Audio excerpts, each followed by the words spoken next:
जय श्री राधे कृष्ण। हमारे हिंदू धर्म में अमावस्या का विशेष महत्व होता है। हर महीने में एक बार अमावस्या तिथि पड़ती है। इस दिन पितरों की आत्मा की शांति के लिए तर्पण भी किया जाता है। अमावस्या तिथि पर पवित्र नदियों में स्नान का विशेष महत्व होता है। नदी में स्नान के बाद सूर्य को अर्घ्य देकर पितरों का तर्पण किया जाता है। धार्मिक मान्यताओं के अनुसार अमावस्या के दिन महिलाएं पति की लंबी आयु की कामना के लिए व्रत रखती हैं। आइए सुनते हैं अमावस्या की कथा। प्राचीन काल की बात है। एक गरीब ब्राह्मण परिवार था। उस परिवार में पति पत्नी एवं उसकी एक पुत्री भी थी। उनकी पुत्री समय के गुजरने के साथ साथ धीरे धीरे बड़ी होने लगी। उस पुत्री में बढ़ती उम्र के साथ सभी स्त्रियोचित सगुणों का विकास हो रहा था। वह कन्या सुंदर, संस्कारवान एवं गुणवान थी, परंतु गरीब होने के कारण उसका विवाह नहीं हो पा रहा था। एक दिन उस ब्राह्मण के घर एक साधु महाराज पधारे। साधु उस कन्या के सेवा भाव से अत्यधिक प्रसन्न हुए। कन्या को लंबी आयु का आशीर्वाद देते हुए साधु ने कहा कि इस कन्या के हाथ में विवाह योग्य रेखा नहीं है। तब ब्राह्मण दंपति ने साधु से इसका उपाय पूछते हुए कहा कि महाराज, ऐसा क्या उपाय करें जिससे कन्या के हाथ में विवाह योग बन जाए।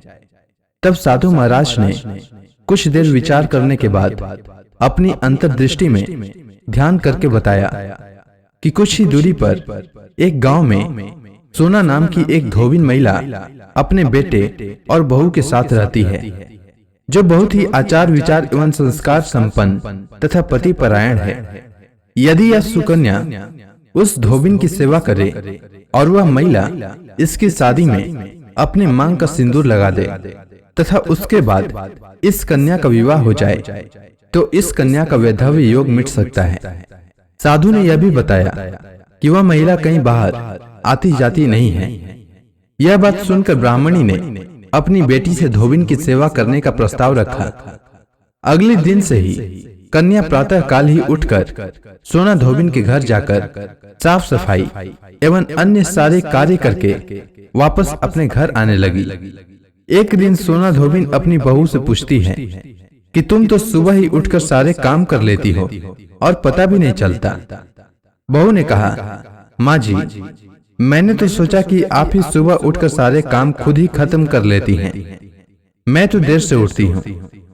यह सब जानकर दोनों सास बहू घर की निगरानी करने लगे कि कौन है जो सुबह ही घर का सारा काम करके चला जाता है। कई दिनों के बाद धोबी ने देखा कि एक कन्या मुंह ढके अंधेरे में घर में आती है और सारे काम करने के बाद चली जाती है। जब वह जाने लगी तो सोना धोबिन उसके पैरों पर गिर पड़ी। पूछने लगी कि आप कौन हैं और इस तरह छुपकर मेरे घर की चाकरी क्यों करती हैं। तब कन्या ने साधु द्वारा कही गई सारी बात बताई। सोना धोबिन पति परायण थी, अतः उसमें तेज था। वह तैयार हो गई। सोना धोबिन के पति थोड़ा अस्वस्थ थे। उसने अपनी बहू से अपने लौट आने तक घर पर ही रहने को कहा। सोना धोबिन जैसे ही अपने मांग का सिंदूर उस कन्या की मांग में लगाया, सोना धोबिन का पति मर गया। उसे इस बात का पता चल गया।